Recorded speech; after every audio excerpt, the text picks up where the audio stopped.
अनथक कोशिशों काविश के बाद हर साल की तरह इस साल भी फैजाने पंजतन के नाम से इस हसीन महफिल को सजाकर हमें और आपको अल्लाह और उसके रसूल की बातें करने का मौका फराहम किया। परवरदिगार आलम इन तमाम अफराद को दिन दूनी रात चौगनी तरक्कियां अता फरमाए। ये बड़ी खुशनसीबी की बात है कि एक ही मिंबर पर हिंदुस्तान के बड़े बड़े नामवर शुअरा मौजूद हैं और इनके साथ में मेरे जैसा कमील बंदा भी आपके सामने हाजिर है। ये इन तमाम लोगों की करम फरमाई है, अराकीन कमेटी की मोहब्बतें हैं कि बहुत दूर से बुला करके इस जगह बैठने का मौका दिया। अल्लाह रब्बुल इज्जत हमें हक सुनने, हक बोलने और हक पे अमल करने की तौफीक अता फरमाए। हजारों साल नरगिस अपनी बेनूरी पे रोती है, बड़ी मुश्किल से होता है चमन में दीदावर पैदा। अभी आपने बड़े खूबसूरत लबो लहजे में नकीब अहले सुन्नत अक्सर जलसों की जरूरत भाई कफील अंबर साहिब किबला से खूबसूरत शायरी मुलाहिजा की। उनसे पहले आपने भाई सैफ रजा कानपुरी साहब, जिनको आज पूरी दुनिया हुजूर की नात के हवाले से जानती है, उनसे पहले भाई अजमत रजा भागलपुरी, आपने ये के बाद दीगरे एक एक करके सुना है सबको। मेरे बाद भी इंशाअल्लाह भाई मोहम्मद अली फैजी साहब किबला को सुनेंगे। अजीजाने मिल्लत इस्लामिया, यह है दामन यह है गिरेबा, आओ कोई काम करें, मौसम का मुंह तकते रहना काम नहीं दीवानों का। जिस नाम से इस महफिल को सजाया गया है, ये नाम इतना बड़ा है कि अगर इस नाम को दरवाजे पे लिख दो तो बलाएं भाग जाया करती है। जब कभी वबाई मर्ज फैला करते हैं तो फिर एक शेर दरवाजे पे लिखा जाता है, ली खमसतुन उतफी बिहा हर्रल वबा इल हातिमा अल मुस्तफा वल मुर्तवा वबनाहुमा वल फातिमा। अगर पंजतन के हवाले से बात की जाए तो रातें नहीं, जिंदगानियां कम पड़ जाएंगी, लेकिन इन 5 तनों की हकीकत और अजमत बयान नहीं हो सकती है। मेरा इमाम कहता है, क्या बात रजा उस चमनिस्ताने करम की, जहरा है कली जिसमें हुसैन और हसन फूल। दूसरी जगह मेरा इमाम कहता है, तेरी नस्ले पाक में है बच्चा बच्चा नूर का, तू है ऐने नूर तेरा सब घराना नूर का। मैं पूरी जिम्मेदारी के साथ एक बात कह दूं, लोग चिढ़ जाते हैं आला हजरत के नाम पे। एहसान आला हजरत का हमें सैयदों का एहतराम सिखाया भी आला हजरत ही ने है। ये अलग बात है कि जब तक रोटियां मैसर नहीं हो रही थी तो लोग आला हजरत आला करते रहे, जब टुकड़े सीधे हो गए तो कहते हैं आला हजरत की जरूरत नहीं। तो फिर हम ये कहते हैं, तेरा खाए तेरे गुलामों से उलझे है मुनकरा जब खाने गुर्राने वाले। तो आला हजरत इमाम इश्क मोहब्बत ने हमें पंजतन का एहतराम सिखाया। अगर आप पहले नाम की बात करें तो वो कहते हैं, सरवर कहूं के मालिको मौला कहूं तुझे, बागे खलील का गुले ज़ेबा कहूं तुझे, तेरे तो वस्फ़ ऐब तनाही से है बरी, हैरान हूं मेरे शाह में क्या क्या कहूं तुझे। और जब उन्हीं की अजमत अल्लामा हसन रजा बयान करते हैं तो बड़ी बात कह जाते हैं, कहते हैं फकत इतना सबब है इन्हें कादे बज़्म महशर का कि उनकी शान महबूबी दिखाई जाने वाली है। हम तो ये मानते हैं कि कयामत भी उन्हीं के लिए कायम की जाएगी, इसलिए कि जो नहीं मानते थे कयामत में उन्हें दिखाया जाएगा कि रब ने महबूब को कितनी अजमतें अता फरमाई है। इसलिए कयामत सजाई जाएगी ताकि जो मुनकिर है उन्हें आज एहसास हो जाए मुस्तफा की शान क्या है, मानेंगे वहां। फिर मेरा इमाम कहता, आज ले उनकी पना, आज ले उनकी पना, आज मदद मांग उनसे, कल न मानेंगे कयामत में अगर मान गए। मैं समझता हूं यहाँ पे सारे हुजूर के गुलाम बैठे, बुरा ना मानिए, मैं थोड़ा कड़वा हूं मिजाज का, मुझे हजम कर लिया, बर्दाश्त कर लिया। आजाद भाई और इनके कमेटी के लोगों ने, हर किसी को हजम भी नहीं होता, क्योंकि बात जो कड़वी लगती है मैं मुंह पे कह ही देता हूं। यहाँ एक बंदा बता दो जो हुजूर का गुलाम ना हो, सारे हुजूर के गुलाम है ना, बोले हैं। अगर बोल सकते तो बोले, ऐसा नहीं कलकत्ता में तो आपको बोलना बिल्कुल नाजायज है। सारे हुजूर के गुलाम है ना, सारे गुलाम है ना, बूढ़े जवान बच्चे सारे गुलाम है ना। तो फिर मैं हाथ जोड़ के कहता हूं, किसी बच्चे को हकीर समझ के धक्का न देना, इसलिए कि बच्चे ने भी उसी नबी का कलमा पढ़ा है जिसका कलमा तूने और मैंने पढ़ा है। मैं नहीं जानता ये बच्चे किस नजरिए से आए और इनके दिल में क्या है, लेकिन एक बात कहूंगा यार, जवानों में मक्कारी हो सकती है, बच्चों में मक्कारी नहीं हुआ करती है। जवानों में दिखावा हो सकता है, बच्चों में दिखावा नहीं हो सकता है। याद रखिएगा, इबादत सिर्फ 5 वक्त नमाज नहीं है, इबादत सिर्फ 30-29 रोजे नहीं है, पूरी इबादत सिर्फ ज़कात में मुनहसिर नहीं है, पूरी इबादत हज फर्ज में मुनहसिर नहीं है। अगर इन सारी इबादतों को जोड़ा जाए तो सबका वक्त 1.5 महीने में मुकम्मल हो जाएगा, बहुत ज्यादा वक्त लग जाएगा। तो इसके अलावा जोड़ेंगे तो 2 महीने में ये सारी इबादतें मुकम्मल हो जाती हैं अगर वक्त जोड़ा जाए तो। बाकी के बचते हैं 10 महीने, उसमें भी तो कोई इबादत होगी, उसमें भी तो कोई नेकी होगी। तो समझे, फर्ज इबादतें 2 महीने में मुकम्मल हो जाती हैं। एक इबादत है जिसे अखलाक कहते हैं, वो जिंदगी के हर लम्हे आपके दामन के साथ जुड़ी रहती है। अगर आपके पास ये नहीं तो फिर कुछ भी नहीं। मेरी बात कान खोल के सुन लीजिएगा, अगर अखलाक तल्ख है, अगर लहजों में कड़वाहट है, अगर ख्याल में गुरूर और घमंड है, तो फिर अल्लाह इबादतें मुंह पे मार देगा। आपकी इबादतें कम रह गई आपकी मजबूरी की वजह से, और फिर साथ अखलाक की दौलत लेके आओ, अल्लाह करीम है, वो अपने करम से आपको माफ कर देगा। लेकिन याद रखें, अखलाक भी बड़ी अहम दौलत है, आज ही हमारे पास नहीं है। आज इसकी सबसे बड़ी कमी हमारे पास है। आप देखें तो सही, मैं आऊं, कुर्सी आलीशान ना हो तो मूड खराब हो जाता है, लोग उठ के खड़े ना हो तो ख्याल आता है ये उठे क्यों नहीं मेरे लिए, इन्होंने इस्तकबाल क्यों नहीं किया मेरा, इन्होंने हाथ क्यों नहीं चूमे मेरे। फरमाया गया हुजूर की महफिल हो ना तो फिर गद्दी तलाश न कर, जगह जूतियों में मिल जा तो बैठ जा। इसलिए कि इस जमीन पे ताज वाले भी पगड़ियां उतार के आया करते हैं। ये इन महफिलों की अजमतें होती हैं, ये इन महफिलों की बरकतें होती हैं। लेकिन कड़वे इतने कि हम किसी को हजम करने तैयार नहीं, सख्त इतने कि किसी से नर्म लहजे से बात करने के लिए तैयार नहीं। ओ भाई, जिसे कोई मुंह ना लगाया करे उसे तुम मुंह लगा लिया करो।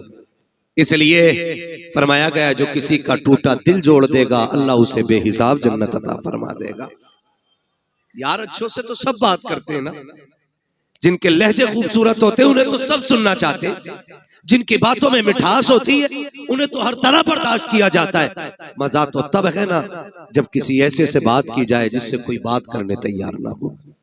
और ये अखलाक की दौलत हमें हुजूर की चौखट से मिलती है, हुजूर की चौखट से मिलती है। एक जवान कान खोल के मेरी बात सुने, शायद मैं फ्री में जन्नत न बांट सकूं, इसलिए कि मुझे पता है जन्नत इतनी सस्ती भी नहीं जितनी समझ रखी है।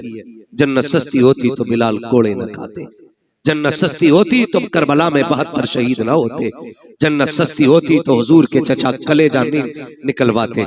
जन्नत मुश्किल है, तभी तो इतनी कुर्बानियां दीन के लिए दी गई है। कान खोल के मेरी बात सुन लेना मेरे भाई, बस ये सोच के ना सुनना आज तक मोबाइल में सुना, आज मुंह देख ले बंदा कैसा बोलता है। मैं कुछ भी नहीं, हकीकत ये है कि ये नाज ये अंदाज हमारे नहीं होते, झोली में अगर टुकड़े तुम्हारे नहीं होते, मिलती ना अगर भीख हुजूर आपके दर से, इस शान से मंगतों के गुजारे नहीं होते। सारे हुजूर के दर का सदका है, सारी हुजूर के दर की खैरात है। मैं कहने लगा हूं जरा समझे, आज कोई किसी से 2 मिनट बात करने इसलिए तैयार नहीं कि मुझे टाइम नहीं, मैं बड़ा बिजी बंदा हूं, मजबूरी हो सकती है, बीमार है आप, तकलीफ में, कोई बात नहीं, आप फ्री बैठे, लेकिन आपके पास टाइम नहीं। ये कहते थे इसे कौन मुंह लगाई, ये तो पगला है, इससे कोई 2 मिनट बात नहीं करता। चल तुझे मदीने लेके चलूं, और मदीना शरीफ वो जमीन है जिसके बारे में मेरा इमाम कहता हरम की जमीन और कदम रख के चलना। अरे सर का मौका है हो जाने वाले, हाँ संभल कर पांव रखना हाजियो शहरे मदीना है, कहीं ऐसा ना हो सारा सफर बेकार हो जाए। भाई वो जमीन और अरब की जमीन, ये उलमा जानते हैं, इतनी सख्त गर्मी होती है। अरब के लोग वहां की तपती हुई दोपहरी में दीवारों से चिपक चिपक के चलते हैं ताकि सूरज से जितना बचा जा सके उतना बच जाए। इतनी सख्त गर्मी। आज एसी का दौर है, आज पंखे का दौर है, लेकिन मैं हुजूर के दौर की बात कर रहा हूं, जाहिरी दौर की। मैं उस दौर की बात कर रहा हूं जिस दौर में खड़ा होना तो बड़ी बात है, सूरज के सामने टिकना मुश्किल था। उस दौर में अचानक एक खातून आ गई, हुजूर को इशारा किया, हुजूर सहाबा की मजलिस से उठे और जाके बात करने लग गए। थोड़ी देर नहीं, बहुत देर हो गई। सहाबा कहते हम देखते रहे, कब ये जाए, कब ये बात खत्म हो, कब जाए, कब बात खत्म हो। जानते, कहते हुजूर पैर बदले बगैर उससे बात करते रहे थे, पैर बदले बगैर। आज मुझे बताइए किसकी गारंटी है जन्नती की? है कोई जो ये कह दे मुझे मौत ईमान पे आएगी? है कोई जो ये कह दे कब्र के सवालात से यूं निकल जाऊंगा? किसी के पास गारंटी है कि पुलसराज से यूं उड़ जाएंगे हम? पता है कि मीजान पे अमल रखे जाएंगे तो नेकी भारी होगी कि गुनाह? कुछ नहीं पता ना, तो फिर अकड़ किस बात की है, फिर घमंड किस बात का है? आज अपनों को वक्त देने का टाइम नहीं हमारे पास, 3 मिनट अपनों की बात नहीं सुन सकते। माफ कीजिएगा, ऐसे बड़े होने से कोई बड़ा होना नहीं कि आपको अपनों से मिलने के लिए नीचे उतरना पड़े। आप हमेशा इतने छोटे रहिए कि जब कभी अपनों से मिलना पड़ा करे तो कदम नीचे न लाना पड़ा करे। ये याद रखिएगा, वरना ये तकलीफें आज मुआशरे को खाती जा रही है। इन चीजों ने आज मुआशरे को तबाह कर रखा है। मुझे बताया जाए, अल्लाह ने 5 भाई बनाए तो 5 बराबर तो नहीं होते ना। कोई 50,000 कमाता है, कोई 1 लाख कमाता है, कोई किस्मत से 5 लाख कमा रहा है, कोई मुकद्दर से 10 कमा रहा है, कोई 50 लाख कमा रहा है। लेकिन एक ऐसा है जो सिर्फ ठेला लगाता है। भाई वो भी नहीं कही, वो भी ठेला लगा रहा है। मुझे बताओ, एक बाप के 5 बेटे, एक 50 लाख कमा रहा है, एक ठेला लगा रहा है। बताओ कसूर किसका है? कोई कह सकता है कि ये जो ठेला लगा रहा है इसने कोई गुनाह किया था जिसकी वजह से इसको ठेला दिया गया? या जो एक साइन से 50 लाख कमा रहा है, इसने कोई ऐसी नेकी की थी कि इसके एक साइन से 50 लाख पैदा होते चले जा रहे हैं? ऐसा तो नहीं होगा ना। जब सारे ही अल्लाह के बंदे हैं तो फिर ये फर्क किस लिए? तो फरमाया गया, याद रखना, खुदा किसी से लेके आजमाता है और खुदा किसी को दे के आजमाता है। किसी से लेके आजमाया जाता है, किसी को बोले, किसी को दे के आजमाया जाता है। तेरी मेरी खुराक कितनी? 1 रोटी, 2 रोटी, 3 रोटी, 5 रोटी, 10, बस। अगर बंदा कमा रहा है 50 रोटियों का तो फिर सोचना तो बनता है ना कि मेरी खुराक तो 10 रोटी थी, अल्लाह ने 50 का पैसा क्यों दिया? अगर ये ख्याल आए, फिर मुड़ के रिश्तेदारों को देखो, फिर मुड़ के खानदान को देखो, फिर पड़ोस को देखो, फिर लोगों की जरूरतों को समझो। अगर तेरे दरवाजे पे कोई जरूरतमंद रहता है, कभी एक वक्त का खाना उसे भी खिला दिया करो। अगर तुम्हारे पड़ोस में कोई गरीब रहता है, कभी उसके भी काम आ जाया करो। अगर तुम्हारे पड़ोस में ऐसे लोग रहते हैं कि जिनके पास दवा के लिए पैसे ना हो, तो अपने बच्चों के बर्गर पिज्जे छोड़ करके कभी किसी गरीब को दवा भी दिलवा दिया करो। लेकिन हो क्या गया है, हम अपनी कमाई की कसरत को अपना हुनर समझते हैं, फन समझ करके उसको तिजोरी में इकट्ठा करते हैं। और तुम्हें खुदा का वास्ता, अल्लाह कादिर मुतलक है, जैसा वो देना जानता है वैसा लेना जानता है। अगर देने पे आता है चप्पर फाड़ के देता है, अगर लेने पे आता है चमड़ियां उधेड़ के ले लेता।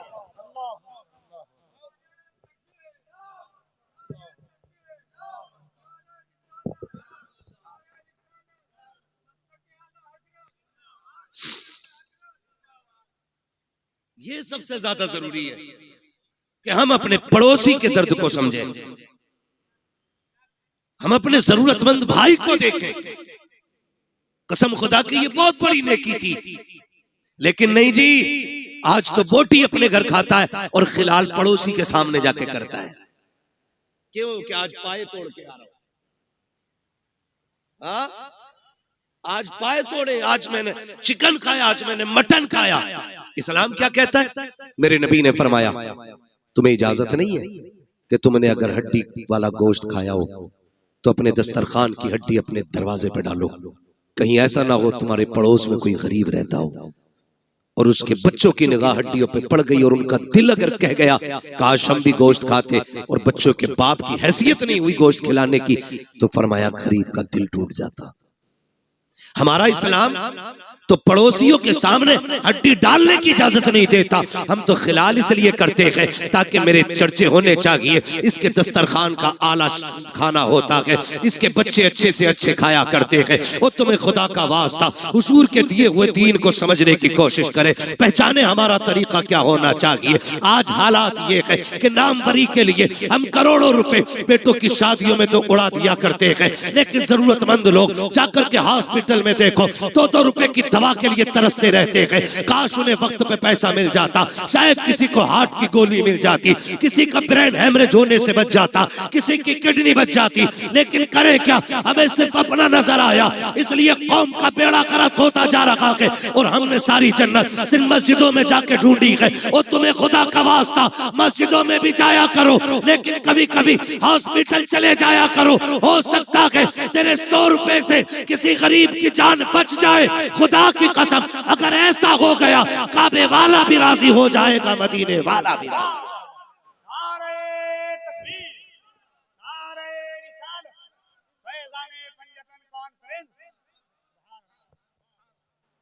ये एक रस्म चल रही है और अगर पहली बात तो करते ही नहीं, और करते भी हैं तो जलील करते हैं, जलील करते हैं, जलील।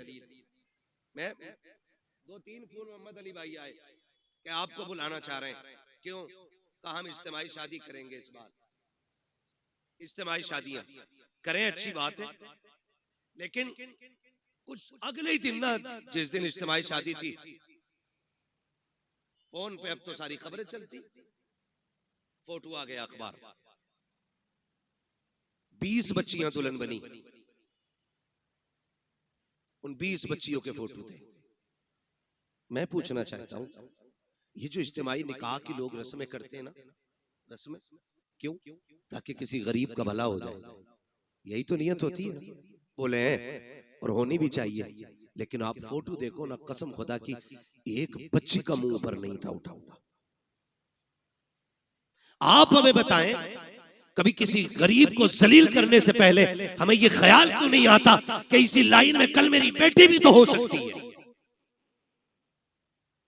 आज जो ये गरीब लड़के दूल्हा बने हैं, इसमें मेरा बेटा भी तो हो सकता है। क्यों नहीं सोचते?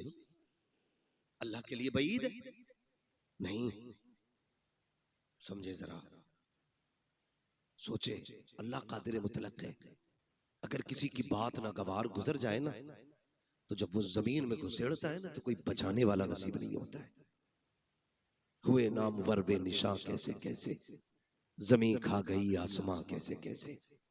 आज अखलाक नहीं हमारे पास। पहली बात तो मदद करने तैयार नहीं, और करते भी हैं तो जलील करते हैं हम, जलील करते हैं हम। आ रहा है रमजान शरीफ का महीना, बटेंगे इफ्तारियां अमीरों की चौखट पे, लगेगी लाइन गरीबों की गुर्बत का बनेगा तमाशा।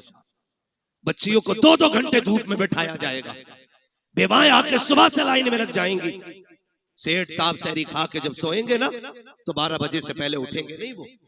उस लाइन में कितनी गरीब बच्चियां बैठे बैठे थक गई, इस अमीर ज़ादे हरामखोर को क्या पता है। मत बांट ऐसी इफ्तारी, नहीं चाहिए तेरे घर का ऐसा राशन जो किसी गरीब की गुर्बत का तमाशा बनाए।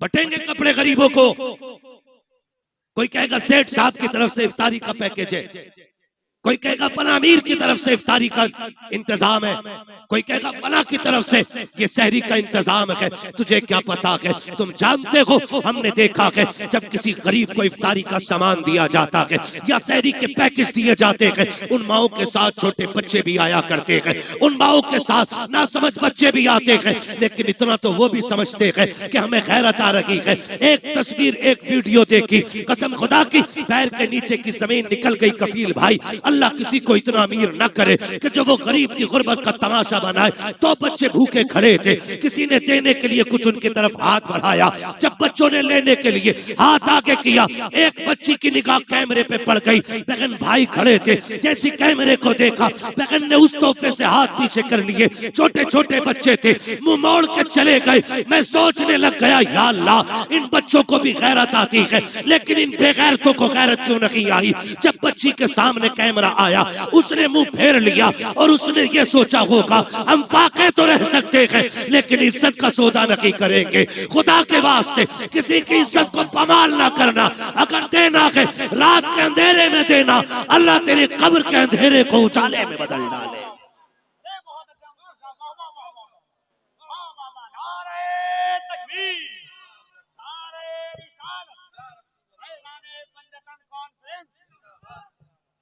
सलामत रहो आप लोग। मैं एक बात कहना चाहता हूं, हम नेकी करते तो तमाशा बनाते। चलो फैजान पंजतन कॉन्फ्रेंस है, इमाम हसन रज़ी अल्लाह ताला अन्हु को जब गुस्ल दिया गया, आपकी जब कमीज उतारी गई तो आपकी कमर पे, पुष्ट पे, ये पीठ पे, मतलब पीठ पे आपकी ना काले निशान, काले धब्बे। लोग बातें करने लग गए, ये तो बड़े शहजादे, ये तो नूर वाले लोग हैं, कमर पे काले धब्बे क्यों। जब ये बातें हुई ना तो आपके गुलाम थे, कहने लगे वादा किया था आका ने कि किसी से बताना मत, लेकिन आज इज्जत की बात आ गई तो बोलना पड़ रहा है। कहा तुम बताओ, कहा इल्जाम न देना, गलत न सोचना, ये कोई ऐब के धब्बे नहीं, ये वो धब्बे जब सारी दुनिया सो जाती थी तो इमाम हसन नाज की बोरी कमर पे रख के यतीमों के दरवाजे पे पहुंचाने के लिए जाया करते थे। और आपके विसाल के बाद ये राज खुला कि 100 बेवाओं का चूल्हा इमाम हसन के दरवाजे से चला करता था।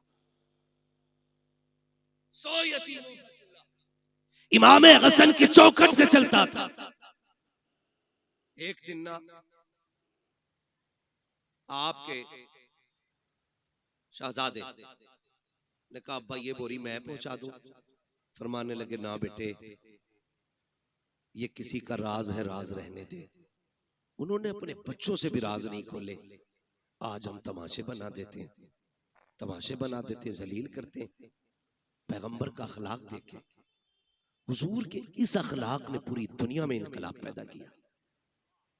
आज भी कसम खा के कहता हूं, मैं खुल के कहता हूं, हमारी नमाजें देख के कोई मुसलमान नहीं होगा, हमारे हज देख के मुसलमान नहीं होंगे लोग, हमारी ज़कात देख के मुसलमान नहीं होंगे। अगर अखलाक हुजूर वाले हो जाएं तो आज भी लोग कलमा पढ़ना शुरू कर देंगे। आज भी अखलाक की जरूरत है, अच्छे अखलाक की, जो हमारे बीच नहीं है। ये मत समझना मैं नमाज को हल्का कर रहा हूं, मैं नमाज ये कहना चाह रहा हूं नमाज पढ़ो ना पढ़ो, नहीं, नमाज दीन का सतून है। ये कर्ज है, ये तो पढ़नी पढ़नी है, ये तो हर हाल में अदा करनी है, ये तो पढ़ के ही मरना है, मगर साथ जो करना है ना वो ये भी रखना है। अखलाक बड़ी चीज है। कसम खा के कहता हूं, माफ कीजिए, मैयतें होती है यहाँ, बोले डर क्यों रहे हो, कहोगे हाँ तो मर थोड़ी जाओगे। लोग मरते हैं कि नहीं, देखे जनाजे, आपने देखा होगा जब बंदा मर जाता है घर के आगे कुर्सियां पड़ती, बीच में कुर्सी यतीमों के चचा की होती है, बीच में कुर्सी डाल के बैठता है। लोग आते हैं ताजियत के लिए। माफ कीजिएगा बहुत कड़वा बोल रहा हूं, शायद आपके मिजाज के मुताबिक ना बोल रहा हूं, लेकिन मेरा उसूल है, मैं आईना हूं, दिखाऊंगा दाग चेहरे के, जिसे खराब लगे सामने से हट जाए, मसला ही कोई नहीं। आज हमारी कंडीशन ये है, जब कोई यतीम हो जाता है तो सगा चचा यतीमों का कुर्सी डाल के बैठता है। इधर यतीम बेटी बैठी होती है, इधर यतीम बेटा बैठा होता है, और यूं गले में हाथ डाल के आज बैठा है, तसल्ली दे रहा है उसको, तसल्ली दे रहा है। लोग आके कहते हैं, लोग कहते हैं ये बच्चे मरने वाले के, तो बच्चे आने वालों का मुंह देखते हैं, फिर रोने लग जाते हैं। फिर चचा हाथ रख के कहता ना बाप चला गया है, चचा मौजूद है। बहुत अच्छे लगे ये वादे, बहुत अच्छे थे ये लहजे। जब कभी यतीम का माथा चूमा जा रहा था, जब कभी यतीम को सीने से लगाया जा रहा था, लेकिन किसे पता था कि ये सिर्फ दिखावा है, ये सिर्फ नामो नमूद है। आज तीजा है इसलिए चचा की करबट में यतीम बैठा है, आज 40वां है इसलिए चचा की गोद में यतीम बैठा है, ताकि रिश्तेदारों को पता चल जाए ये जो भाई है ना ये अपनों से बड़ा प्यार करता है। लेकिन 40वें के गुजरने की देर होती है जब वही यतीम बच्चे अपने घर की भूख की शिकायत लेकर के, अपने चूल्हे की ठंडे होने की शिकायत लेके सगे चचा के दरवाजे पर आते हैं और सगे चचा से कहते हैं चचा आज 3 दिन हो गए घर में कुछ पका नहीं है, माँ दाल रोटी बनाती रखी है, आज चचा दाल भी खत्म हो गई है। पहली बार चचा दे देता है, दूसरी बार दे देता है, लेकिन जब तीसरी बार यतीम आके कहता है चचा आज 3 दिन से कुछ नहीं खाया है, फिर यही चचा कहता है कि मैं तुम्हारे लिए तो नहीं कमा रहा हूँ, कहाँ से लेकर के आऊं। और कई बार तो इतने जालिम होते हैं भाई जो सगे भतीजों से कहते हैं तुम्हारा बाप मर गया, तुम्हें हमारे ऊपर छोड़ के चला गया है, खुदा के वास्ते कभी यतीमों को ताने ना देना, अगर देने हो तो कभी गले से ना लगाना, इसलिए कि हम जानते हैं यतीम गैरत वाले होते हैं। ये जो तुम्हारे दरवाजे पे आते हैं इसलिए नहीं आए कि इन्हें बेगैरती लेकर के आई है, ये तो इसलिए चले आए तूने उस दिन सर पे हाथ रख के कहा था भतीजे कभी जरूरत पड़ जाए तो दरवाजे पे आना, कभी कमी महसूस हो बाप की तो मुझे आवाज दे लेना।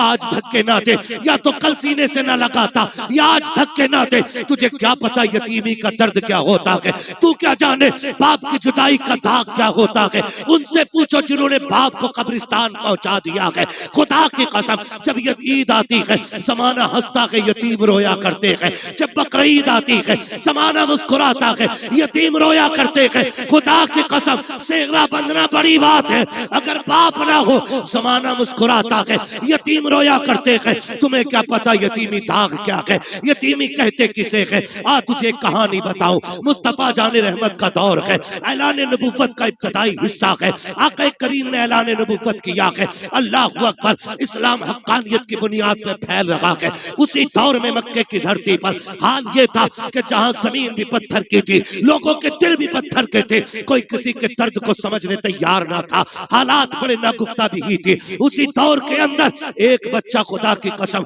अपनी माँ के पास जाके कहता है अम्मी अब मैं समझदार हो गया हूँ, तू बेवा है मैं यतीम हूँ, देख तेरे बदन पे जो लिबास है ना ये इतना फट गया है अम्मी कि मुझे देखते हुए हया आती है, इस पे पैबंद लगा ले। माँ ने कहा था बेटे जब से तेरा बाप गया है मुश्किल से खाना मिलता है, दोपहर खा लिया तो शाम नहीं, शाम खा लिया तो दोपहर नहीं, बेटे पैबंद का कपड़ा कहाँ से लाऊं। जब बच्चे ने इतना सुना कहता अम्मी इजाजत दे तो मैं चचा के दरवाजे पे न चला जाऊं। उसने कहा बेटे ये मक्का है, यहाँ किसी को किसी के दर्द से मतलब नहीं है, ना जा, वहां से रोने के सिवा कुछ नहीं मिलेगा, दर्द मिलेगा और कुछ नहीं मिलेगा। बच्चा ने कहा माँ हो तो सकता है कि कभी मुझे देख के उसके सीने में भाई की मोहब्बत जाग जाए, ये भी तो हो सकता है मेरे चेहरे को देखे तो मेरे बाप की याद आ जाए। अम्मी इजाजत दे। माँ ने ना चाहते हुए भी बच्चे के इसरार पे बच्चे के सर पे हाथ रखा, बेटे अगर तू कोशिश करना चाहता है तो जा जाके कर ले। जब बच्चा चचा के दरवाजे पे आया, दरवाजे पे दस्तक दी, अंदर से चचा निकला, देखा भतीजा खड़ा है, कहा कैसे आए हो। उसने हाथ जोड़ के कहा देख आज तक वाकई में कट गई, हमने कभी रोटी नहीं मांगी, हमने पूरी जिंदगी काट दी, आज तक तुझसे सवाल नहीं किया। चचा एक मोहताजी ले आई है, मजबूरी में आना पड़ा है। कहा कौन सी मजबूरी। कहा मेरी माँ ने जो कपड़े पहन रखे हैं वो इतने फट चुके हैं कि बदन जगह जगह से दिख रहा है, इसलिए आया हूँ, एक चादर दे दे ताकि माँ का बदन छुप जाए। जैसी इतनी बात बच्चे ने कही है, चचा ने धक्का दिया, कहा तेरा बाप मेरे ऊपर बोझ बना के गया था, नहीं है तुम्हारे लिए एक फूटी कौड़ी भी। बच्चे ने बदन झाड़ते हुए कहा सच कहा था मेरी माँ ने, यहाँ कोई किसी का दर्द सुनने वाला नहीं है। जब बच्चा रोता हुआ चला, रास्ते में हुजूर के सहाबी से मुलाकात हो गई, हाथ पकड़ा, कहने लगे बच्चे बात क्या है। उसने कहा मैं दर्द का मारा हूँ, मेरा दर्द मेरे सीने में रहने दे। कहा नहीं बता तो सही, शायद मैं तेरे काम आ सकूं। जब बच्चे ने इतनी बात सुनी है, कहता क्या क्या करोगे? लोग रो के सुनते हैं, हंस के उड़ा देते हैं। उसने कहा बता तो सही बात क्या है, रोया क्यों है? हो सकता है तेरे मर्ज का इलाज मेरे पास हो। बच्चे ने सारी बात बताई। कहा माँ के बदन के कपड़े फट गए, सगे चचा से चादर लेने गया था, उसने धक्का दे के भगा दिया। जब इतना सहाबी रसूल ने सुना के मुस्कुराने लग जाते हैं। उसने कहा यार मैंने पहले कहा था, लोग दुख सुन के हंसा करते हैं, वाकई तूने वैसा किया है। सहाबी ने कहा था नादान, मैं तेरे दुख सुन के नहीं मुस्कुरा रहा हूँ। कहा फिर? कहा मुझे तेरे दुखों का इलाज मिल गया है, इसलिए मुस्कुरा रहा हूँ। कहा कहना क्या चाहते हो? कहा तुझे जो चाहिए। एक चौखट ऐसी है जहां से कभी किसी को खाली नहीं लौटाया जाता है, अगर जाना है उस चौखट पे चला जा।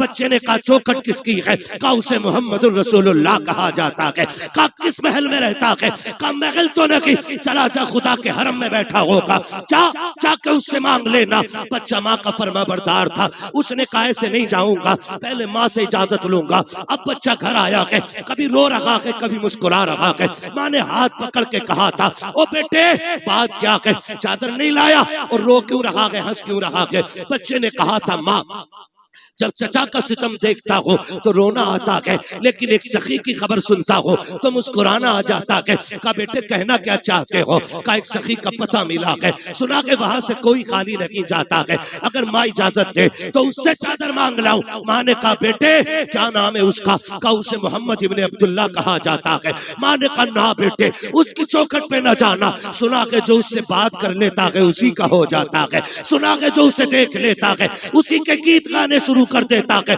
और सुना ये भी है कि जो उसके पास जाता है वो उसे कलमा पढ़ा के छोड़ता है।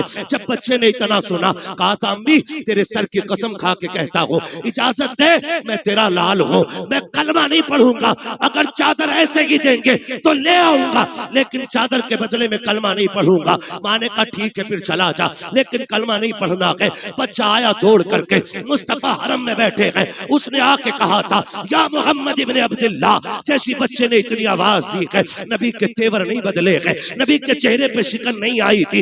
ये नहीं सोचा था इस बच्चे ने नाम कैसे लिया, नबुव्वत वाली आंखें फिरी, मुस्कुरा के बच्चे को देखा। आका कहते क्या बात है बेटा? उसने कहा जरा इधर तो आइए, अल्लाह अकबर, बच्चा बुला रहा है। नबियों का इमाम अपनी जगह से उठा और यतीम के करीब चला के आके करीब गए हैं। उसने कहा ठहर जाइए, पहले मेरी कुछ शर्तें हैं वो मान लीजिए। आका कहते हैं बात क्या है बेटे? कहा कि मुझे मजबूरी लेके आई है, मेरी माँ के बदन के कपड़े फट गए हैं, एक चादर की जरूरत ले आई है। उसने कहा था सुना कि जब तुम किसी की मदद करते हो तो पहले कलमा पढ़ाते हो, सुनो मैं माँ की कसम खा के आया हूँ, मुझे तुम्हारा कलमा नहीं पढ़ना है। इतना बच्चे ने कहा, मेरा नबी मुस्कुराया, कहते बेटे वो तेरी मर्जी है, तुझे जो चाहे फैसला करना, जरूरत तो बता दे। उसने कहा मुझे एक चादर चाहिए ताकि मेरी माँ का बदन छुप जाए। इतना सुना आके करीम ने मुजम्मिल वाली चादर कंधे से उतारी, यतीम की गोद में रख दी। फरमाया बेटे कुछ और चाहिए? कहा बस मेरा काम हो गया है। जैसी बच्चे ने चादर को लिया है, सीने से लगाया है, जैसी चादर सीने से लगी है, इश्क मुस्तफा का सीने में उतरना शुरू हो जाता है। अब बच्चा कभी घर को सोचता है, कभी उनके चेहरे को देखता है,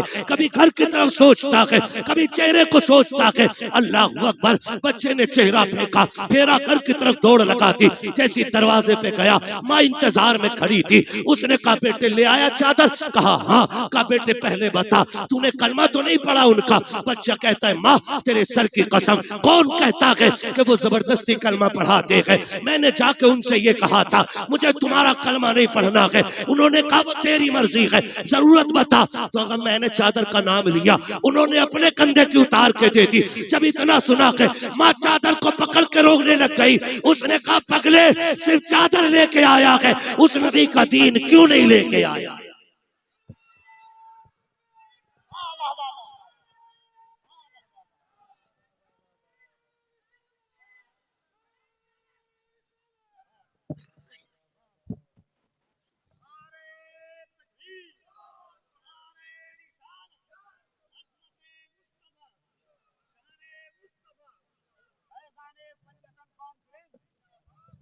उस्मान ने कहा था पगले खाली चादर लेके आया, उस नबी का दीन क्यों नहीं लेके आया? माँ मैं तेरा फर्माबरदार, तूने कहा था ना कलमा नहीं पढ़ना है। उसने कहा चल उस नबी की चौखट पे लेके चल, तू नहीं मुझे भी लेके चल। और जब माँ बेटी की उंगली पकड़ के हरम की चौखट पे आई, फिर बच्चे ने आवाज दी, हुजूर ने मुड़ के फिर देखा, आका करीम ने पूछा और क्या चाहिए? बरेली से आवाज आती, आता है फकीरों पे उन्हें प्यार कुछ ऐसा, खुद भीख दे और खुद कहे मंगते का भला हो, मंगता तो है मंगता कोई शागों में दिखा दो, जिसको मेरे सरकार से टुकड़ा ना मिला। आका कहते और क्या चाहिए? हाथ जोड़ लिए बेवा ने, आना आमीना के लाल, आ तेरे कदमों पे जान निसार करूं। हुजूर आ गए, क्या बात है? का सिर्फ चादर न दे, अपने दामन में जगह दे दे, अपने दामन में जगह दे दे। हुजूर फरमाते ऐसी क्या जल्दी आ गई? उसने कहा जहां अपने ठुकरा देते हैं वहां तूने सीने से लगाया है, वहां तूने सीने से लगाया है। उस औरत ने कहा था महबूब अब जीना है तो तेरे कदमों में जीना है। ओ यार मैं कहना चाहता हूँ, जब ये अखलाक हमारे लोग देखेंगे इंशाअल्लाह, कल भी दीन बढ़ रहा था, फिर से बढ़ना शुरू हो जाएगा इंशाअल्लाह, मगर शर्त है अखलाक हुजूर वाले होने चाहिए। क्यों यतीम के सर पे हाथ रखा और फिर क्यों उसे धक्का दे दिया? मेरा नबी तो गैरों के सर पे हाथ रख रहा है, गैरों के सर पे हाथ रख रहा है, आता है फकीरों पे उन्हें प्यार कुछ ऐसा, खुद भीख दे और खुद कहे मंगते का भला हो। अभी सुना नहीं, शेर के अंदाज में कहा था, बताया था कि हुजूर ईद के दिन भी यतीम को सीने से लगाते हैं, ईद के दिन भी सीने से लगाते हैं। हाथ जोड़ के पूछना चाहता हूँ, अमीरों शहजादों पैसे वालों, अल्लाह तुम्हें अमीर रखे, तुम्हारी दौलत से कोई दुश्मनी नहीं, मगर सच बता मेरा बेटा ईद के दिन, तेरा बेटा ईद के दिन 10,000 के कपड़े पहने और उसी दिन कलमा पढ़ने वाले का बच्चा ईद के रास्ते में चने बेचे, तो क्या तुझे हुजूर का दीन याद नहीं आता? क्या इस बच्चे का हक नहीं था ये भी ईद के दिन नए कपड़े पहने? क्या इस बच्चे को ये हक नहीं कि ये भी ईद के दिन 2 रकात के लिए ईदगाह में जाए? क्या ये आज भी चने बेचेगा, आज भी खिलौने बेचेगा, आज भी इसके हिस्से की खुशियां नहीं? ओ यार तुम्हें क्या पता है, यतीमों के सर पे हाथ रख दिया करो, खुदा की कसम अगर वो राजी हो गया, हो सकता है तेरी ईद की नमाज से ज्यादा सवाब यतीम की मुस्कुराहट में दे दिया। ये भी तो हो सकता है, अजर का मालिक अल्लाह है, और जिस अजर से चाहे राजी होकर के सवाब, उसके खजानों में कमी कमी कमी नहीं है। हुजूर यतीम को सीने से लगा रहे, अजमेर वाले को सारे ही जानते ना, अजमेर वाले बाबा को सुनाने अपनी बर्बादी के अफसाने कहा जाते, तेरा दर छोड़कर खाजा ये दीवाने कहा जाते, हमेशा भीख हमने तो इसी चौखट से पाई है, हम अपना दामन उम्मीद फैलाने कहा जाते। सारे ही जानते अजमेर वाले आका को। सुने बात याद आ गई, सरकार गरीब नवाज जब छोटे थे ना, अम्मी ने नए कपड़े पहना के ईदगाह के लिए भेजा, जब निकले ना ईद की नमाज पढ़ने आए तो नए कपड़े थे, रास्ते में यतीम बच्चा खड़ा था, उसके कपड़े फटे पुराने थे, कंधे पे हाथ रखा, क्यों ना रखता, करीम इब्ने करीम है, सखी इब्ने सखी, ये नस्ल करीमों की लजपाल घराना है ना, कंधे पे हाथ रखा, यार तूने क्या उलिया बना रखा है, तूने ही नए कपड़े नहीं पहने? बच्चा रो के कहता मेरा कोई भी नहीं है, मेरा कोई भी नहीं है, कौन नए कपड़े पहना था, न माँ है न बाप है, मैं लावारिस हूँ। कंधे पे हाथ रखा, का फरमाने लगे हम हैं ना, फिर लावारिस कैसा है? कहा आप ईद पढ़ने जा रहे हैं, इतनी जल्दी क्या करेंगे? फरमाने लगे ठीक है, एक काम कर, 2 तेरे कपड़े पुराने हैं, 2 मेरे कपड़े नए हैं, ऐसा कर अपनी कमीज मुझे दे दे, मेरी कमीज तू ले ले, एक तेरा नया हो जाएगा, एक मेरा नया हो जाएगा, एक तेरा पुराना हो जाएगा, एक बोले बोल सकते हैं, एक तेरा पुराना हो जाएगा, एक मेरा पुराना हो जाएगा। कपड़े बदल लिए, घर आए, माँ ने बेटे का हाल देखा, मोइन जी अम्मी का 2 नए पहन के गया था, एक पुराना किधर से पहन के आया?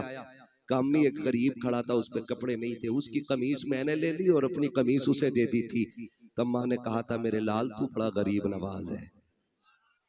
आज तक दुनिया गरीब नवाज कह रही है, आज तक दुनिया गरीब नवाज कह रही है। हाथ जोड़ के कहना चाहता हूँ खुदारा अपनों के दर्द बांटो, आज दर्द बिखरे पड़े हैं, जलसों की कमी नहीं है, महफिलों की कमी नहीं है, खतीबों की शोरा की कमी नहीं है, मेरे जैसे कितने निकम्मे फिर रहे हैं। आज कमी है तो अहले दिल की कमी है, आज कमी है तो दर्द समझने वालों की कमी है। हाँ अगर किसी का दर्द देख के तेरी आंख में आंसू ना आए तो फिर जाके रात को लेट के सोच, लुक़्मे हराम के है, ये तरबियत अच्छी नहीं हुई है। खुदारा रवैये अच्छे करें, हम तो अपनों के ना हो सके, गैरों से क्या उम्मीद, गैरों को क्या उम्मीद हमसे होगी? दर्द बांटने के आदी बने, एक दूसरे को प्यार बांटे, एक दूसरे को मोहब्बतें बांटे। आप देखें तो सही, आप जिंदगी के हालात देखें और बख्शिश देखें, नवाजिशें देखें, आप कैसे कैसे नवाजा जाता है। बात बढ़ जाएगी क्योंकि अभी एक मुकम्मल शायर को सुनना है हमें और आपको, ठीक है ना। बात 3 बजने को आ गए हैं, ठीक है। किसी को कहीं जाना है, किसी को कहीं जाना है, लेकिन जाने से पहले एक दुआ के उजाले अपनी यादों के हमारे साथ रहने दो, न जाने किस गली में जिंदगी की शाम हो जाए। जाना नहीं है तवज्जो है सारे लोगों की। करूं बात आगे, दर्द बांटा करो, एक दूसरे की जरूरत समझा करो, एक दूसरे की जरूरत समझा करो। अभी पढ़ दूं, ये शजरा तो आने से पहले ही फरमाइश आ गई थी, मैसेज पहुंच जाते हैं पहले ही। अरे वो शजरा जरूर सुनाना, कभी कभी मन में आता खाली शजरा सुनाओ निकल ले, है ना। चलिए खैर, आपकी मोहब्बत है, मैं बात पूरी करने लगा हूं। कहते हैं जरा या रसूल अल्लाह, जितने थक गए हैं वो आहिस्ता से, और जो अभी नहीं थके वो कहते हैं जोर से या रसूल अल्लाह। माशाअल्लाह कोई थका ही नहीं है, कोई थका ही नहीं। अल्लाह आपको सलामत रखे। आप देखें हालात हुजूर से जब कोई कहता ना मैं यतीम हूं, तो हुजूर सर पे हाथ रख के उसके रोने लग जाते थे। साहबा ने पूछा हुजूर यतीम के साथ आप ये प्यार करते हैं और रोने लग जाते हैं? फरमाते हैं जब किसी यतीम को देखता हूं ना मुझे अपना दौर याद आ जाता है। इसलिए आपसे मेरी गुजारिश है, अल्लाह तौफीक दे, अपने रिस्क में यतीमों का हिस्सा रखिएगा, अपने हिस्से में, अपने रिस्क में बेवाओं का हिस्सा रखिए, और अल्लाह के नाम पे तिजारत कीजिए। कसम खा के कहता हूं, कलकत्ता के समंदर की मछली भी आपको उतना नफा नहीं देगी जितना रब के नाम पे की गई गरीब से तिजारत आपको नफा दे जाएगी। याद रखिएगा, लोग समझ नहीं पाते इन पे इतने पैसे क्यों आ रहे हैं, इन पे इतने क्यों आ रहे हैं। ये तो देखिए लगा किधर रहा है, कोई तो अमल होगा ना। पूछ कभी तन्हाई में आकर के क्या करते हो जी, तो कोई ना कोई ऐसा अमल इन लोगों का जरूर मिलेगा जो पता चलेगा कि वो अल्लाह से तिजारत करके बैठे हैं। खुदा आपको सलामत रखे। ये नस्ल करीमों की लजपाल घराना है। हुजूर ने बहुत देर तक हुजूर से बात करती रही। जब वो चली गई तो सहाबा ने कहा हुजूर आपका वक्त बड़ा कीमती है और आप एक पागल औरत से इतनी देर तक बात करते रहे। मेरे नबी ने मुस्कुरा के कहा दुनिया उसे पागल समझ कर ठुकराती है, क्या मैं भी उसे मुंह न लगाऊं? आका फरमाते हैं जिसे कोई सीने नहीं लगाता उसे आमिना का लाल सीने से लगाने के लिए आया है। ये अखलाक पैदा करे, ये दिलों में गुंजाइश पैदा करे, अपनों के लिए जगह बनाए। और खैर रह गई हुजूर की बात, हमसे उनकी बराबरी तो नहीं हो सकती, उनकी नकल करने की कोशिश करें। अगर नकल भी मकबूल हो गई तो इंशाअल्लाह बख्शिश की जमानत हो जाएगी, बख्शिश की जमानत हो जाएगी। ये कोशिश कीजिएगा, वरना उनकी सखावत हातिम ताई का पोता, हातिम ताई का पोता इमाम हसन से मुलाकात हो गई। हातिम ताई के पोते चेहरा देख के कहने लगा, पहली मुलाकात थी, उसने पूछा यार ये किसी बादशाह का बेटा है क्या? कहा क्यों? कहा चेहरा बता रहा है जैसे महलों में पला है। किसी ने कहा नहीं ये बादशाह का नहीं, नबी की बेटी खातून जन्नत फातिमा जहरा का बेटा है। उसने जब इतना सुना कि हुजूर का नवासा है, वो आया करीब और कंधे पे आके हाथ रखा, कहने लगा मुझे पहचाना? अब ये कितने बेनियाज लोग हैं, कहने लगे तुझे पहचानने से मतलब भी क्या, हम क्यों पहचाने? उसने कहा मैं हातिम ताई का पोता। तो आपने फरमाया होगा। कहने लगे आप अपना तारुफ कराएं। फरमाने लगे हमें तारुफ की जरूरत नहीं, हमें कायनात का जर्रा जर्रा जानता है। वो और चिढ़ गया। उसने कहा अच्छा ये बताओ तुम्हारे दादा बड़े थे कि मेरे दादा बड़े थे? तो आप फरमाते तेरे दादा को कौन जानता है, मेरे नाना के चर्चे तो अर्शों पे हुआ करते हैं। चुप हुआ। उसने फिर सोचा अगली बात क्या कहूं। उसने जो अगली बात इमाम हसन से कही ना, कहने लगा अच्छा ये बताइए क्या आप जानते मेरे दादा की सखावत के किस्से कितने मशहूर हैं? फरमाने लगे कितने मशहूर हैं? उसने कहा दुनिया जानती है, मेरे दादा के महल के 7 दरवाजे थे। कितने बोले? 7 दरवाजे। फिर का सखी इतने बड़े थे कि अगर फकीर आता पहले दरवाजे पे आता, वहां से भी भीख दे दी जाती। फिर वही फकीर दूसरे दरवाजे पे आता। का इतना सखी था मेरा दादा कि धक्का नहीं देता, भीख देता था। का फिर वही फकीर तीसरे दरवाजे पे आता। का फिर धक्का नहीं मिलता, भीख मिलती। का एक एक करके 7 दरवाजों पे जाता था, भीख दी जाती थी। का मेरा दादा इतना सखी था, 7 दरवाजों से भीख देता था। मेरा इमाम मुस्कुरा के कहता ये भी कोई सखावत है? उसने कहा कहना क्या चाहते हो? कहा कि सुन, तेरे दादा के महल के 7 दरवाजे और एक फकीर पहले दरवाजे पे मांगता, फिर दूसरे पे, फिर तीसरे पे। फरमाने लगे दूसरे पे तभी जाता था ना जब पहले से जरूरत पूरी नहीं होती थी। ये भी कोई सखावत है कि दूसरे दरवाजे पे तब गया जब पहले से जरूरत पूरी नहीं हुई। और कब कंजूस इतना बड़ा था तेरा दादा कि दूसरे से भी भला पूरा नहीं हुआ, फिर वो तीसरे पे आया। का तीसरे से भी जरूरत पूरी नहीं हुई। का हद तो ये है कि दरवाजे खत्म हो जाते थे, जरूरत खत्म नहीं होती थी। का ये तेरा दादा है और एक मेरा नाना है, 7 दरवाजे नहीं, एक चौखट है और एक चौखट से जिसे एक बार दे देता है उसकी पुश्तों को कभी मांगने की जरूरत नहीं पड़ती।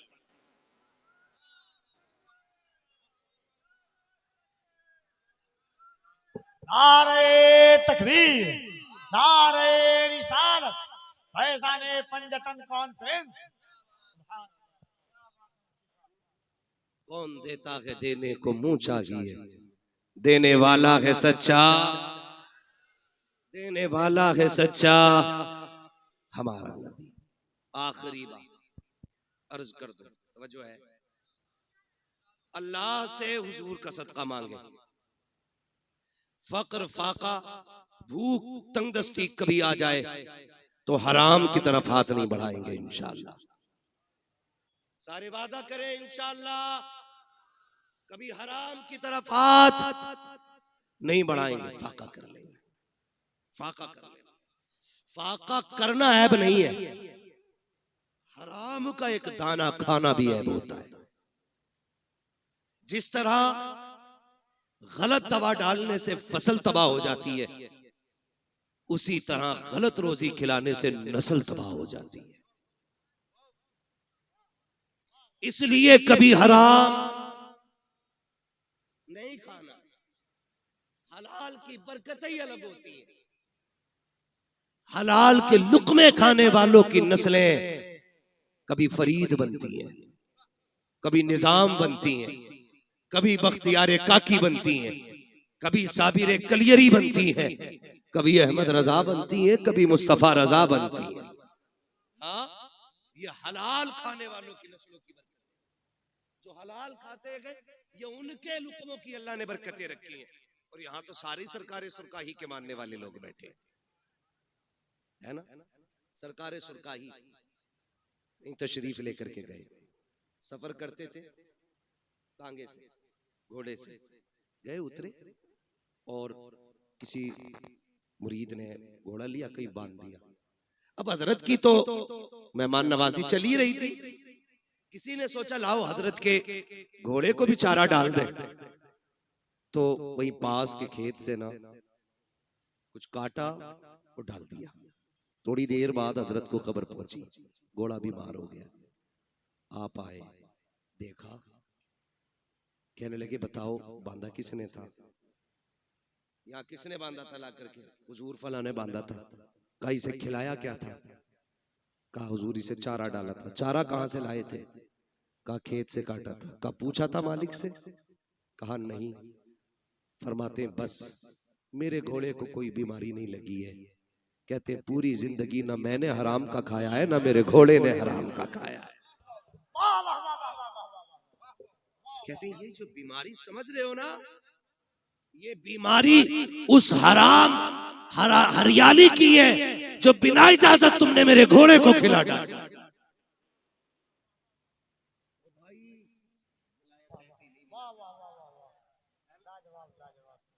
ऐसे ही नहीं मिला करती है, लुक़्मे हलाल के होते हैं तब अल्लाह का कुर्ब नसीब हुआ करता है।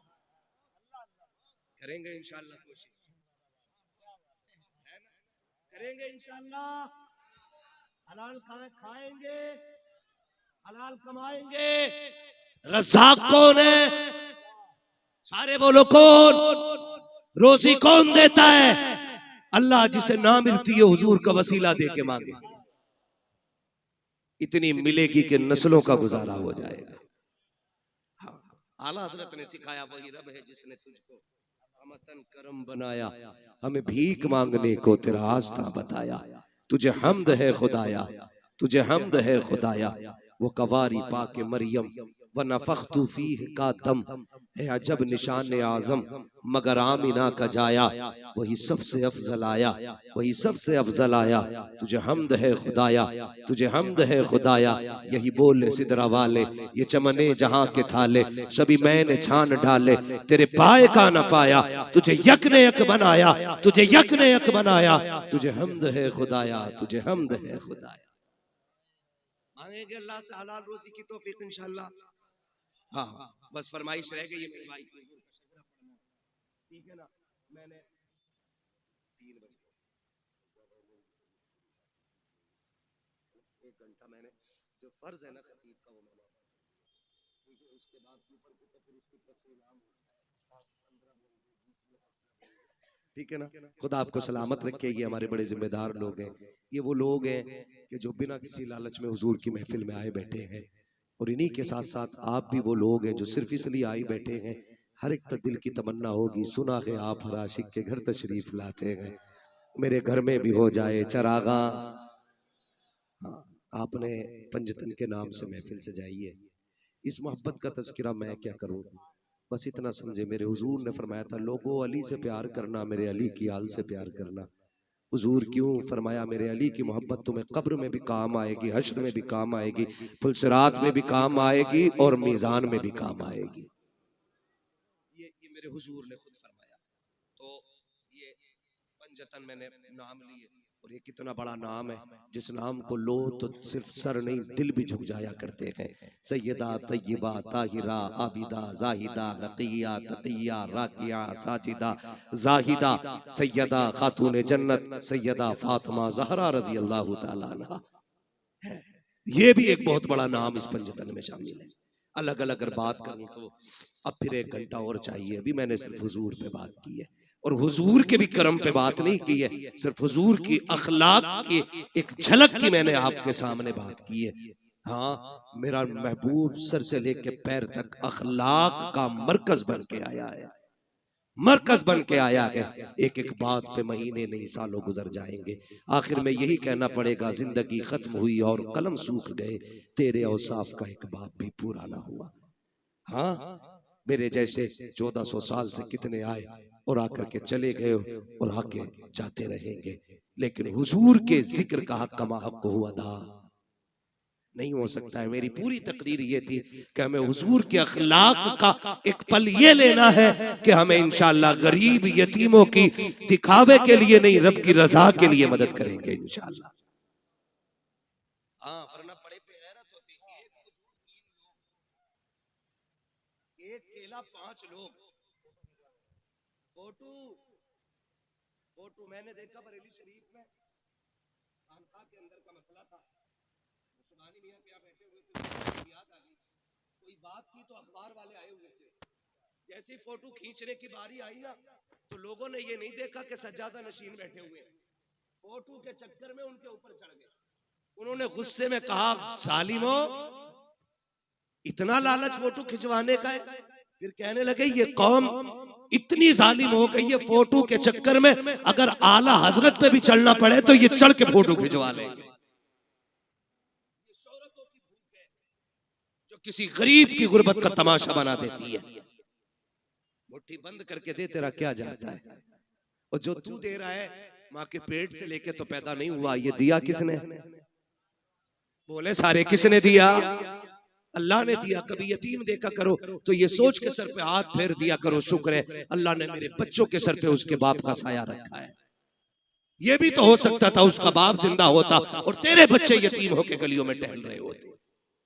करम है, उसने साया बना रखा है। दुआएं मांगा करो, अल्लाह बच्चों के सर पे बाप का साया रखना, वरना मुश्किल हो जाती है जिंदगी। ये दुनिया इतनी जालिम है, सच कहता हूँ यार। ये उस वक्त तक यतीम को रोटी नहीं देती जब तक उससे जूते साफ नहीं करा लेती। ये बेवा के बदन पे उस वक्त तक कपड़ा नहीं डालती जब तक उसके कपड़े नहीं उतरवा लेती। कितने बाजार पे जिस्म इसलिए बिक गए कि घर में रोटी नहीं थी, और हम ज़कात के लिए बिरादरी ढूंढते रह गए, पेशावर लोग तलाश करते रह गए। जरूरी नहीं है जो हाथ नहीं फैला रहा है वो जरूरतमंद नहीं। कभी पड़ोस के खामोशी से भी समझ ले, रमजान में अगर पड़ोस में चूल्हे का धुआं ना उठे तो एक बार पूछ लेना, क्या बात है आज इफ्तारी में चूल्हा नहीं जला, आज कुकर की सीटी की आवाज ना आई। अगर वो चुप हो जाए तो समझ लेना आज चूल्हा खाली रह गया है। फिर अपने घर का सारा खाना उठा, रब ने तुझे इस्तिताअत दी है तो उस भूखे के बच्चों को जाके खिला।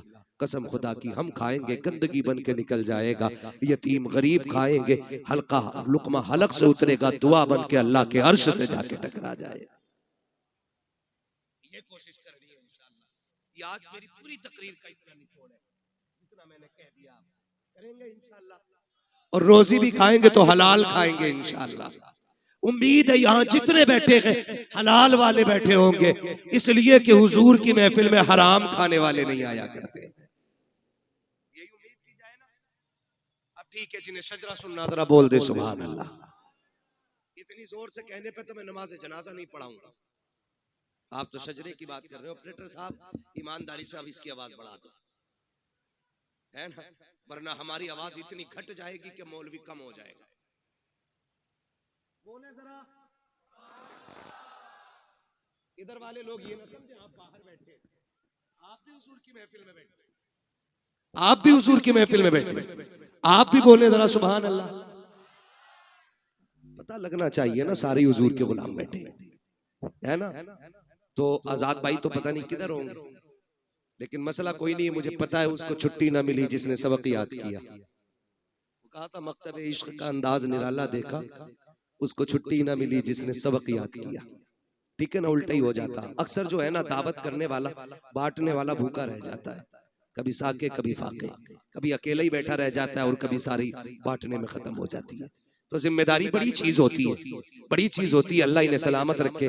इस जलसे की उम्र कोई ईशा से लेके फजर तक नहीं है, जब से तारीख मुकर्रर होती है तभी से जलसे का आगाज हो जाया करता है। दुआ करें अल्लाह इन लोगों को सलामत रखे। इन्हीं लोगों के जरिए मुझे आप तक ये बात कहने का मौका मिल गया है, वरना न बुलाया होता ना मुझे आपसे ये बात करने का मौका मिलता। ये भी तो हो सकता है इस महफिल में कोई इतना अच्छा बैठा हो जिस पर नजर पड़ जाए तो अल्लाह मुझे बख्श दे। क्या पता कौन इस बड़ी महफिल में एक जन्नती बैठा हो। कोई तो आया होगा ना। जहां 40 होते वहां एक वली होता है, तो यहाँ तो 40 नहीं, कई 40 बैठे। अगर मैं कहूं कई 40 में बैठे तब भी कोई गलत नहीं है, क्योंकि हम तो सुन्नी लोग हैं।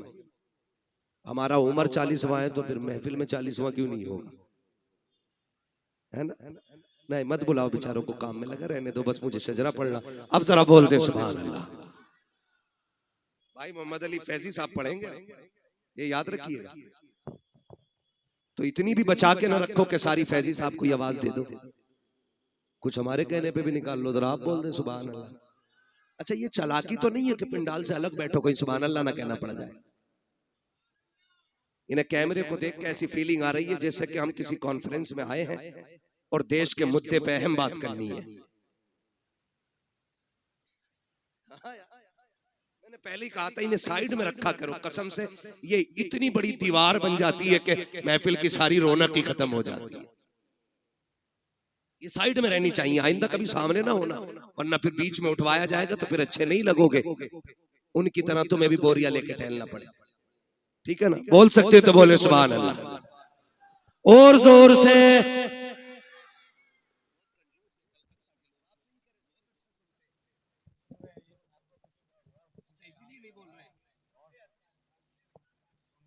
बोले जरा सुभान अल्लाह।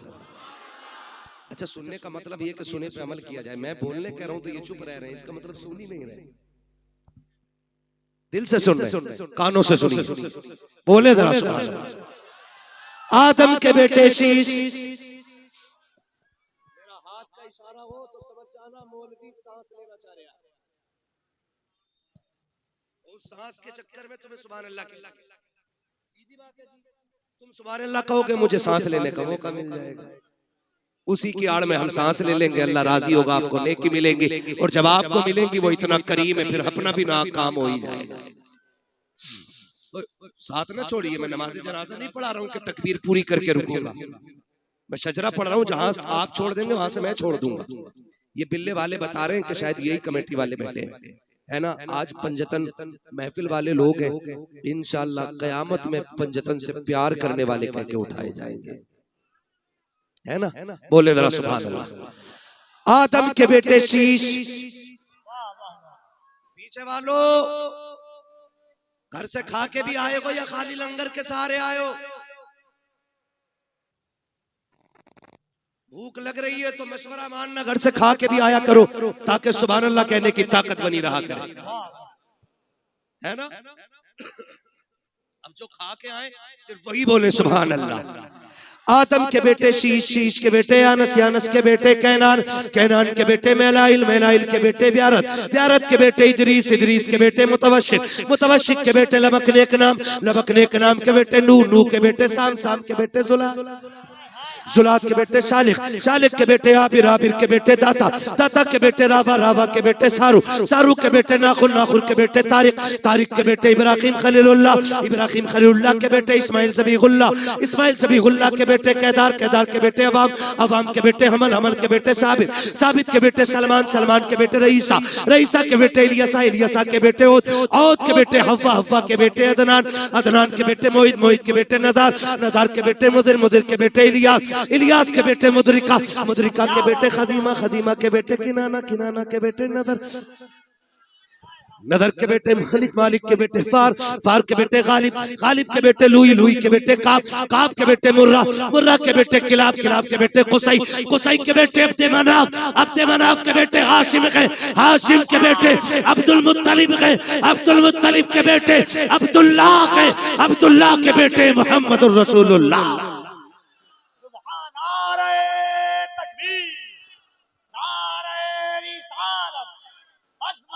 मुस्तफा, खानदाने मुस्तफा, नस्ले मुस्तफा, नारे हैदरी, फैज़ाने पंजतन कॉन्फ्रेंस। बस जो हुए गलत उनको माफ फरमाए रब कायनात। जिंदगी ने दिया साथ, फिर होगी मुलाकात। चमन रहा फूल खिलेंगे, जिंदगी रही फिर मिलेंगे। मुसाफिर हैं हम भी, मुसाफिर हो तुम भी, किसी मोड़ पर फिर मुलाकात होगी। फकीरान आए सदा कर चले, सदा खुश रहो ये दुआ कर चले। सारे लोग कलमा शरीफ पढ़ लीजिए, ला इलाहा इल्लल्लाह मुहम्मद।